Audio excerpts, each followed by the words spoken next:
Wayang kulit sendiri sudah tercatat ada sejak tahun 1500 sebelum Masehi. Tentu jauh sebelum cerita Mahabharata dan Ramayana masuk ke Indonesia. Awalnya, wayang kulit digunakan sebagai medium untuk memanggil arwah leluhur dan melakukan pemujaan.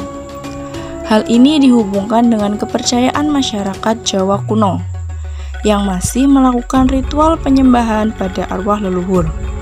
Pemujaan ini dilakukan melalui pagelaran wayang. Kemudian, seiring berjalannya waktu, masuklah pengaruh Hindu ke Jawa. Pada era tersebut, pembawa agama Hindu melihat wayang kulit bisa jadi media penyebaran ajaran yang efektif. Baru kemudian epos Mahabharata dan Ramayana diadaptasikan ke dalam penceritaan wayang.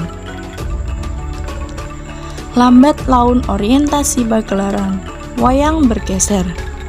Dari yang tadinya pemujaan arwah leluhur menjadi menceritakan kisah dua epos besar tersebut.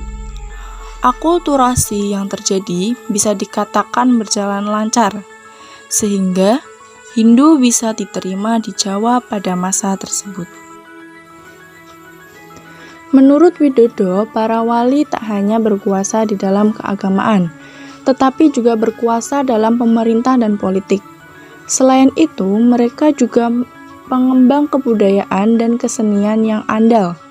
Oleh mereka, kesenian Jawa berkembang hingga mencapai puncaknya yang kemudian dikenal dengan seni klasik. Salah satu kesenian yang hingga kini tetap populer adalah wayang kulit Purwa, paparnya. Memang, wayang kulit merupakan produk budaya yang telah ada sebelum Islam berkembang di Pulau Jawa. Namun, sejak Islam datang dan disebarkan, wayang telah mengalami perubahan. Menurut Widodo, budaya keislaman dalam wayang kulit Purwa tak hanya dijumpai pada wujudnya saja, tetapi juga pada istilah-istilah dalam bahasa Padalangan, bahasa wayang, nama tokoh wayang, dan lakon atau cerita yang dipergelarkan.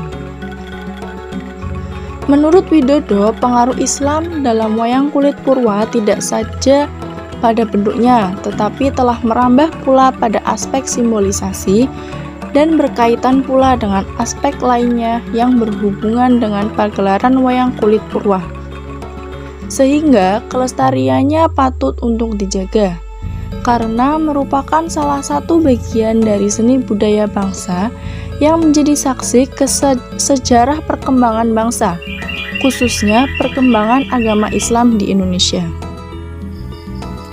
Wayang berdasarkan bahan pembuatannya. 1. Yaitu wayang golek. Wayang golek adalah wayang yang dibuat dari kayu dan berbentuk 3 dimensi. Yang kedua yaitu wayang kulit. Wayang kulit terbuat dari kulit kerbau atau kulit sapi. Yang ketiga yaitu wayang beber. Wayang beber dibuat dari lembaran kain beberan.